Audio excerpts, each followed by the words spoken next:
അവൻ എന്നെ നടത്തിയ വഴികളെ കുറിച്ച് പൗലോസ് വിവരിച്ചപ്പോൾ അഗ്രിപ്പ രാജാവ് പൗലോസിനോട് പറയാ, പൗലോസേ, നിന്റെ സാക്ഷ്യം കേട്ടിട്ട് ഞാനൊരു ക്രിസ്ത്യാനിയായി തീരുമോ എന്ന് എനിക്ക് തോന്നുകയാ.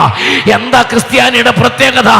അവൻ കഷ്ടം സഹിക്കുന്നവനാണ്, അവൻ സഭായോഗത്തിൽ സംബന്ധിക്കുന്നവനാണ്, അവൻ കഷ്ടം സഹിച്ചുകൊണ്ട് ആ നാമം ധരിച്ചുകൊണ്ട് ദൈവത്തെ മഹത്വപ്പെടുത്തുന്നവനാണ്. അതിനപ്പുറത്ത് അവൻ സാക്ഷ്യമുള്ളവനാണ്, അവൻ സൗരഭ്യമുള്ളവനാണ്.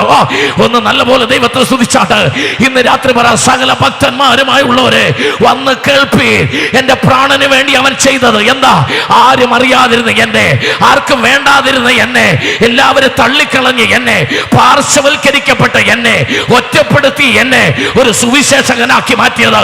ഞാൻ പ്രസംഗിക്കുമ്പോൾ, ഞാൻ സുവിശേഷം പറയുമ്പോൾ മറ്റുള്ളവർ അംഗീകരിക്കത്തക്ക രീതിയിൽ എനിക്കൊരു അനുഭവ സാക്ഷ്യം തന്ന ദൈവത്തെ ഇന്ന് രാത്രി ഞാനൊന്ന് ഉയർത്തട്ടെ.